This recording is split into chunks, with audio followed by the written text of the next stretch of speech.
Bismillahirrahmanirrahim.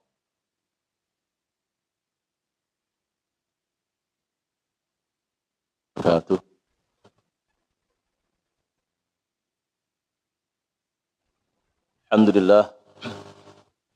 Alhamdulillahilladzi wa kafa wa sholli ala sayyidinal Mustafa wa ala alihi wa ashabihi ajma'in. Alhamdulillahilladzi anzala sakinata fi qulubil mu'minin yazdadu imanan ma'a imanihim. Alhamdulillahilladzi alafa baina qulubina fa asbahna bi ni'mati ikhwana.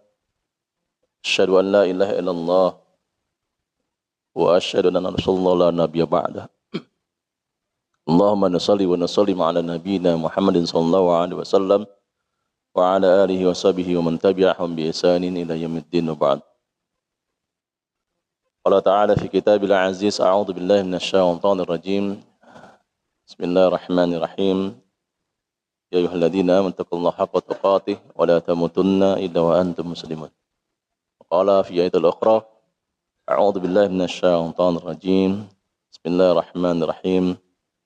Innal insan khuliqa halu'a wa idza massahu syarru jazu'a wa idza massal khairu manu'a illa al musallin alladzina hum 'ala salatihim daimun. Jamaah salat zuhur yang dirahmati Allah Subhanahu wa taala, Masjid Asy-Syifa. Alhamdulillah, kita selalu panjatkan syukur kita kepada Allah Subhanahu wa taala setiap saat. Dan tentunya kita tidak pernah mengenal kata lelah dan bosan untuk bertahmid kepada Allah Subhanahu wa taala. Karena Allah Subhanahu wa taala begitu banyak mengucurkan nikmat-nikmat yang diberikan Allah Subhanahu wa taala kepada kita. Sehingga kita bisa melakukan aktivitas kita, bisa menunaikan kewajiban kita kepada Allah Subhanahu wa taala, yakni salat zuhur dengan berjamaah. Dan juga kita berselawat pada kedua sanak kita, suri teladan kita Nabi Muhammad sallallahu alaihi wasallam, yang tentunya banyak kita bermuamalah dengan sunnah-sunnah Rasulullah sallallahu alaihi wasallam yang memberikan kebahagiaan kepada kita, memberikan itminan, ketenangan dalam jiwa kita, yang selalu kita berusaha berada di dalam jalan Allah Subhanahu wa taala, yang selalu kita berusaha memborder diri kita, membingkai diri kita, keluarga kita dengan bingkaian Islam. Dan juga kita berselawat juga kepada keluarganya, para sahabatnya, dan juga mereka yang selalu berusaha istiqamah mengikuti jejak-jejak Rasulullah SAW sampai yaumul qiyamah nanti. Hayul mukminin, jamaah salat zuhur yang dirahmati Allah Subhanahu wa taala, izinkan saya untuk menyampaikan tausiah ini 10-15 menit ke depan untuk sama-sama kita watawassaw bil haqq wa tawis sabr, saling mengingatkan dalam kebaikan. Karena sejati adalah orang yang beriman kepada Allah Subhanahu wa taala, yang selalu mengingatkan dalam kebaikan, maka tentunya adalah kita menginginkan saudara kita adalah berada dalam jalan Allah Subhanahu wa taala. Jamaah salat zuhur yang dirahmati Allah Subhanahu wa taala, sebagaimana pernah saya sampaikan, menukilkan surat Az-Zariyat ayat 51 dan bagaimana ulama tafsir atau As-Sa'di menyikapi, memahami ayat ini. Jadi sesungguhnya kita ketika kita membaca ayat Allah Subhanahu wa taala tidak bisa kita mentafsirkan diri, mentafsirkan ayat tersebut, kecuali adalah kita mentadabburi. Mentafsirkan ayat tentunya ada sebuah kaidah al-ayah bil ayah, al-ayah bis sunnah. Atau ulama tafsir mengatakan sunnah bis sunnah. Al-ayah bil ayah. Bagaimana mentafsirkan ayat dengan ayat sehingga kita menemukan bagaimana pemahaman para sahabat Rasulullah SAW yang sangat utuh dan sebagainya. Al-ayah bis sunnah, bagaimana kita memahami ayat dengan sunnah Rasulullah SAW. Waziyadah ditambahkan kemudian tafsir mengatakan sunnah dengan sunnah, hadis dengan hadis Rasulullah sallallahu alaihi wasallam. Surat Adz-Dzariyat ayat 51 ini surat yang sangat populer, yang masyhur di telinga kita. Bahkan mungkin kita sudah menghafal satu surat Adz-Dzariyat. Ya, kalau kemudian kita coba mengalokahkan, menggabungkan, merelasikan dengan surat Adz-Dzariyat dengan surat Al-Hajj, ini pasti kita akan menemukan khazanah yang sangat luar biasa. Apa kata Allah Subhanahu wa taala? A'udzu billahi minasyaitonir rajim. Fafiru ilallah inni lakum minhu nadhirum mubin.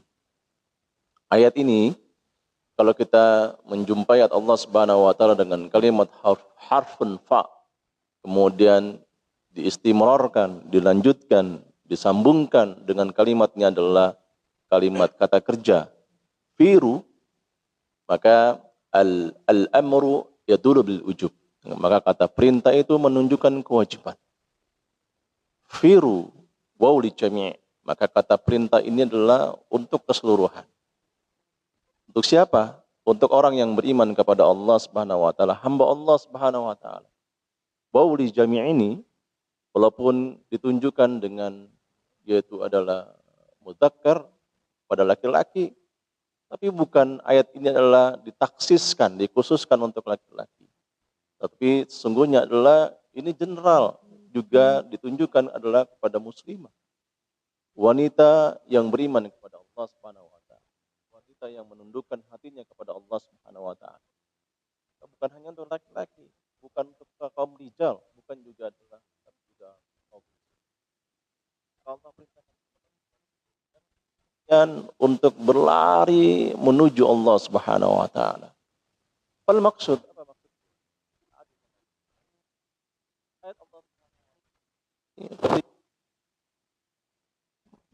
Menampak, menunjukkan al-ayat kekuasaan Allah Subhanahu wa taala, tanda-tanda kekuasaan Allah Subhanahu wa taala, kebesaran Allah Subhanahu wa taala yang tidak bisa ditandingi.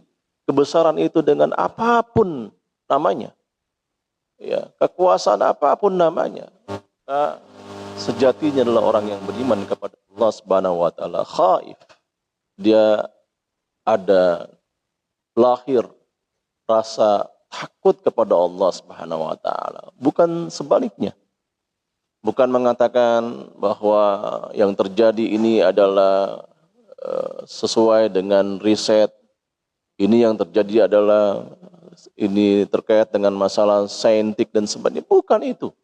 Tapi ketika Allah Subhanahu wa taala menampakkan kekuasaannya, menampakkan adalah kebesaran Allah Subhanahu wa taala, faminallah, ini adalah jatah dari Allah Subhanahu wa taala. Maka saat dia mengatakan ketika itu, maka hendaklah kalian untuk berlari menuju kepada Allah Subhanahu wa taala. Maksud berlari, kata saat dia mengatakan berlarilah kalian dari apa-apa yang engkau cintai. Berlarilah kalian wahai manusia, orang yang beriman kepada Allah Subhanahu wa taala, apa-apa yang engkau cintai. Apa yang kita cintai belum tentu dicintai Allah Subhanahu wa taala. Apa yang kita inginkan belum tentu. Kalian, apa-apa yang kau cintai menuju apa yang dicintai Allah Subhanahu wa taala.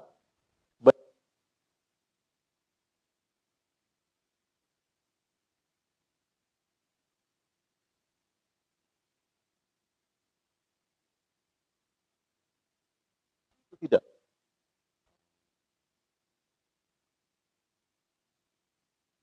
Allah Subhanahu wa taala baik kesalahan.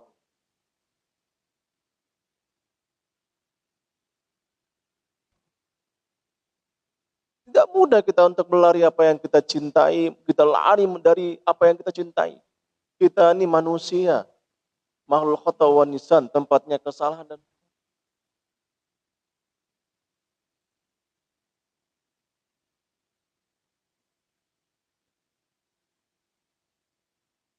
orientasi kita seperti apa?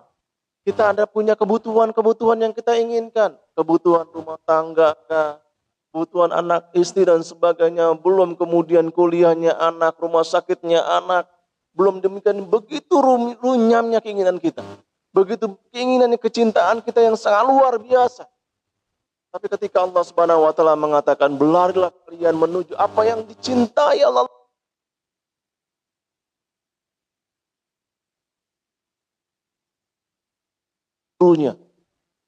Allah mengcover kebutuhan kita. Dan itulah banyak yang kita alami, banyak yang dialami oleh para sahabat Rasulullah SAW. Lihatlah bagaimana kemudian seorang yang kita masyhur, yang sangat populer, seorang sahabat yang dari budak yang tidak memiliki strata pun di tengah-tengah masyarakat ketika itu. Mungkin secara akademis dibandingkan yang lain, kemudian ini lebih dibandingkan tidak sesuai dengan yang lain.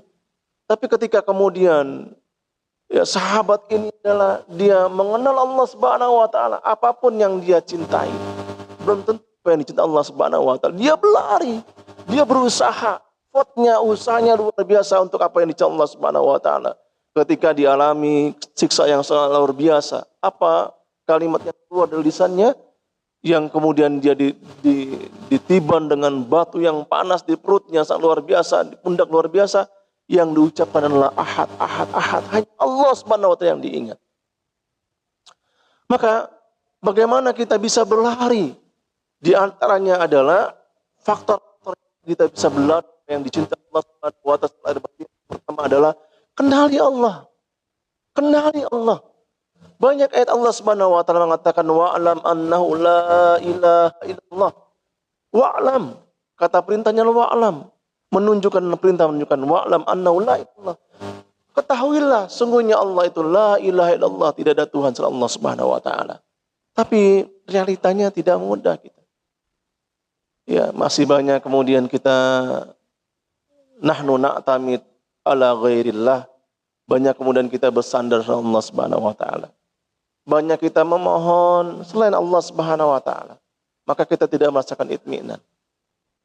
Usia biologis pada hari ini kemudian sejauh mana kemudian kita kenal Allah Subhanahu wa taala. Mungkin kita hijrah kita masih setengah-setengah. Mungkin kemudian kita adalah pada hari ini kita di usia yang kemudian kita balik di usia 11 tahun kah, 12 tahun kah, sehingga kemudian kita baru kenal Allah Subhanahu wa taala di usia 40 tahun, usia kematangan. Ya. Baru kemudian kita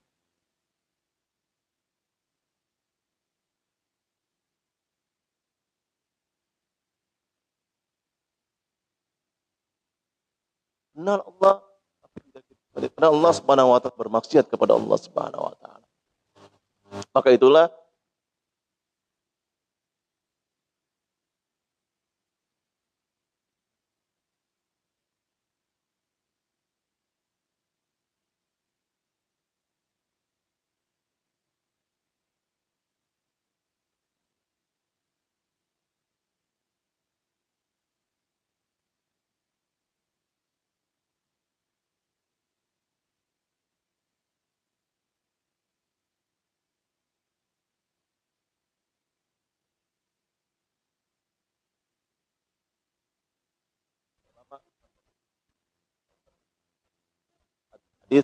hadis sahih. Sahabat kemudian bertanya kepada Rasulullah SAW. Karena dia orientasinya adalah fafirul. Dia berlari bagaimana apa yang dicintai Allah Subhanahu wa taala, bukan apa yang dicintai oleh dirinya. Nah, sahabat kemudian bertanya kepada Rasulullah SAW. Kemudian kata Rasulullah SAW adalah dia bertanya, dijawab Rasulullah SAW. Dia menyampaikan ahabbun nas ilallah ta'ala anfa'un nas wa habbu a'mal Allah azza wa jalla sururun yadkhulu 'alal muslim aw yakshifu anhu qurbatan aw yaqdi anhu dayna aw yatrudu anhu wa amsma hajatin ahabba ilayya min an a'taka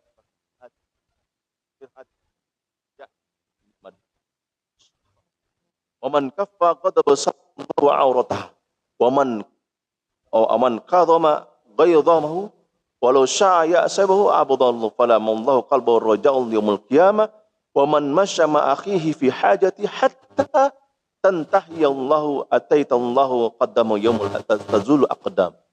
Hadis ini sangat panjang tapi memiliki makna yang luar biasa. Bisa jadi adalah ini su'ubah.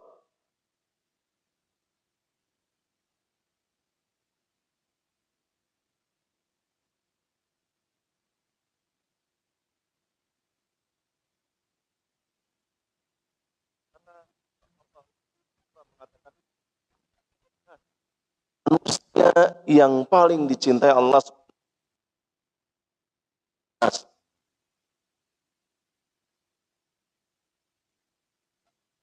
Pernahkah kemudian kita adalah tengah-tengah tidak bermanfaat?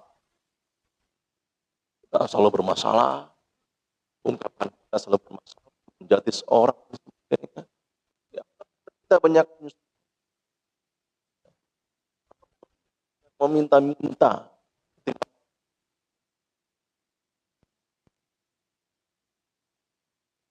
Menjadi manusia yang kemudian bermanfaat. Tapi banyak orang yang kemudian bergemar, bagaimana saya bisa menyusahkan dia, menyusahkan dia. Banyak orang yang kemudian menyusahkan dia.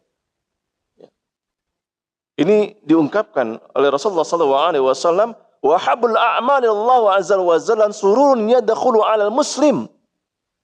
Rasulullah mengatakan adalah bahwa amalan yang paling dicintai Allah Subhanahu wa taala bagaimana kemudian kita memasukkan kegembiraan dalam hati seorang muslim. Maka dalam hadis yang lain mengatakan adalah kalau kita punya masalah, wajah yang sangat kusam, banyak masalah, masalah keluarga, istri kita, anak kita, masalah di mana-mana dan sebagainya, jangan kemudian kita tampakkan masalah kita di hadapan saudara kita. Tapi bagaimana kemudian adalah kita masukkan kegembiraan dalam hati kaum muslimin kita. Jangan kita katakan kesedihan kita sama orang lain, sehingga kemudian orang itu merasakan kesedihan kita. Tapi bagaimana kegembiraan itu masuk dalam saudara kita. Ini memang agak susah. Tapi sulah bagi Allah Subhanahu wa taala. Ini dimaksud di Rasulullah mengatakan, au yakshifu anhu qurbatan. Bahkan Rasulullah mengatakan adalah atau engkau hilangkan salah satu kesusahannya. Dilanjutkan oleh Rasulullah mengatakan adalah anhu, au yaqdi anhu dainan. Beliau melanjutkan kemudian adalah engkau lunasi hutang-hutang saudara. Beriman kepada Allah. Jamaah Zuhur yang ta'ala. Ada mungkin di antara kita ini profesinya adalah berhutang. Banyak. Dikit-dikit hutang, dikit-dikit berhutang, dikit-dikit berhutang. Akhirnya yang terjadi adalah kita adalah banyak menghutang dan sebagainya. Yang begini, ya, apakah kita perlu bantu? Kalau profesi, kalau kita bantu melunaskannya, tanpa kemudian kita adalah memberikan bagaimana adalah edukasi kepada diri mereka, bahwa hutang itu memang, hutang secara fikih itu adalah mubah, diperbolehkan, tidak haram. Tapi kalau kemudian adalah kita adalah menjadi tabiat kita berminta-minta dan sebagainya, maka ini adalah haram. Meminta-minta. Tapi paling tidak adalah jamaah salat zuhur wa ta'ala, bagaimana kita bisa melunaskan orang-orang yang terlilit dengan hutangnya. Misalnya saja tetangga kita, dia memang terlilit bukan karena konsumtif, bukan karena profesinya dan sebagainya. Bisa jadi adalah karena ada saudaranya yang kemudian kecelakaan, memang tidak bisa kemudian dia pinjam sama orang lain. Ada kemudian dia tidak bisa membayarkan anak-anaknya, kuliah, SPP dan sebagainya, kemudian dibayarkan dan sebagainya. Ini kita bantu. Ya, kita bantu. Kadang orang mengatakan yang terpenting bagi kita adalah sebenarnya orang ada mengatakan kalau tetangga aja dibantu, sementara kemudian saudara satu rahim saja, satu darah tidak dibantu dan sebagainya. Ya, proporsional lah. Kita bisa bantu saudara kita yang terdekat, ya, dan kemudian kita bisa bantu dengan saudara kita yang tetangga kita dan sebagainya. Disebutkan kembali di sini adalah wa yatrdu anhu jau'an, dan juga adalah disebutkan juga adalah orang yang kemudian senantiasa dia menghilangkan kelaparan. Ya, jangan sampai ini yang ekonomi kita Nah, negara kita ini adalah juga banyak banyak yang mengalami kesusahan luar biasa. Jangan sampai tetangga kita lapar dan sebagainya, namun kita tidak bantu. Ayo kita bantu mereka. Walaupun berapa 1 liter kah 2 liter, kita bantu mereka untuk bisa makan. Jangan sampai kemudian kita makannya di restoran yang enak, kemudian tetangga kita dia mati karena kelaparan. Maka yang terlebih dahulu ditanya Allah Subhanahu wa taala. Maka yang terlebih dahulu adalah ditanya Allah Subhanahu wa taala, siapa tetangga? Ya, tetangga yang sedekatnya sehingga dia mati adalah karena wafatnya karena kelaparan. Disebutkan oleh Rasulullah SAW mengatakan di sini adalah itu lebih baik adalah a'takifu fil hadil masjid, yakni adalah masjidillah. Itu semua lebih baik adalah ketimbang dia beritikaf di Masjid Nabawi selama sebulan penuh. Jemaah salat zuhur wa ta'ala, wa man kaffa ghadiballahu satrallahu aurata. Barang siapa yang kemudian dia menahankan awa marahnya, maka sungguhnya Allah Subhanahu wa taala akan menutup aibnya. Barang siapa yang kemudian justru dia bisa menahan awa marah, bisa mengungkapkan kemarahannya. Ini Masya Allah. Dilanjutkan kembali Rasulullah mengatakan, siapa yang bisa kemudian dia bisa mengungkapkan awa marahnya, menumpahkan awa marahnya luar biasa. Saya bisa marah dengan dia, saya bisa caci maki mereka. Lihatlah bagaimana Rasulullah SAW caci maki, dia diam dan sebagainya. Ya. Ternyata memang nggak mudah. Saya pernah mengalami itu. Ya, dicaci maki, ditunjuk-tunjuk dan sebagainya. Ya, saya ngalami. Seorang dai yang kemudian manusia dan sebagainya dicaci maki. Ini gara-gara Anda. Iya. Gara-gara Anda yang kemudian menyampaikan fikihnya begini dan sebagainya. Caci maki saya. Saya bisa marah. Ya, saya bisa marah dan sebagainya. Tapi qadarullah dan sebagainya. Tapi disampaikan di sini Rasulullah mengatakan adalah yang kita inginkan ketika itu adalah Allah kemudian penuhi hati kita dengan keridhaan yang di hari kiamat nanti. Dan Allah akan memudahkan bagaimana nanti Allah mengokohkan kedua kita berada dalam api neraka. Jemaah salat Jumat taala, mari sama-sama kita berlari menuju Allah Subhanahu wa taala. Allah Subhanahu berikan kemudahan-kemudahan. Apalagi sekarang, Masya Allah, parodi-parodi guru-guru yang kemudian membiarkan